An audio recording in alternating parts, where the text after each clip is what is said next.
راجدھانی students union محکمہ برقیات کی کارستانیاں اور درپیش مسائل کے انبار لیے محکمہ برقیات سب ڈویژن مرکز ناڑ پہنچ گئے۔ ایس ڈی او ناڑ آفس میں نہ ملنے پر متعلقہ سب ڈویژنل کلرک عبدالخالق نے اسٹوڈنٹس یونین سے درپیش مسائل کی درخواست وصول کرنے کے بعد ایس ڈی او سے فون پر رابطہ کر کے اسٹوڈنٹس یونین کے مسائل سے آگاہ کیا، جس پر انہوں نے جلد تمام مسائل کے حل کی یقین دہانی کرائی۔ اسٹوڈنٹس یونین کی طرف سے ڈیڈ لائن: اگر ہمارے مسائل حل نہ ہوئے تو اگلا قدم کوٹلی میرپور روڈ بند کر دیں گے۔ گزشتہ روز بروز بدھ دھلیا جٹاں مین بازار کا ٹرانسفارمر خراب ہو گیا۔ متعلقہ لائن مین لائن سپرنٹنڈنٹ کو آگاہ کرنے کے بعد برقیات ملازمین کے ساتھ مدد کرتے ہوئے مقامی لوگوں نے ٹرانسفارمر اتروایا۔ بحث و تکرار کے بعد بالآخر ٹرانسفارمر کو مقامی لوگوں نے کوٹلی ورکشاپ پہنچا دیا، لیکن 22-24 گھنٹے گزرنے کے باوجود ٹرانسفارمر ریپیئر نہ ہو سکا،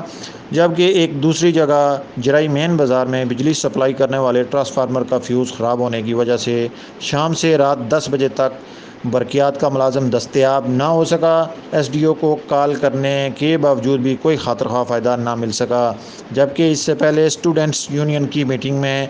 ایس ڈی او ناڑ نے اس بات کی یقین دہانی کرائی تھی کہ اگر آپ کو کوئی بھی مسائل درپیش ہوں تو ڈیوٹی پر مامور ملازم سے رابطہ کریں۔ اس کے باوجود پھر بھی مسئلہ حل نہ ہو سکے تو مجھے اطلاع کریں۔ گزشتہ روز جب مسائل حل نہ ہوئے تو اسٹوڈنٹس یونین کے نائب صدر نصارت حسین نے ایس ڈی او کو کال کر کے درپیش مسائل سے آگاہ کرنا چاہا تو ایس ڈی او ناڑ آگ بگولا ہو گئے اور کہا کہ مجھے یہ اپنی اسٹوڈنٹس یونین کا تعارف نہ کرواؤ، برقیات کا ملازم آپ کے اسٹیشن پر موجود ہوگا، اس سے رابطہ کر لو، مسئلہ حل ہو جائے گا۔ جبکہ نصارت حسین کا موقف تھا کہ یہاں ڈیوٹی پر جو ملازم تھا اس سے متعدد بار رابطوں کے باوجود بھی جرائی مین بازار کے ٹرانسفارمر کا فیوز رات 10 بجے سے پہلے ٹھیک نہ ہو سکا۔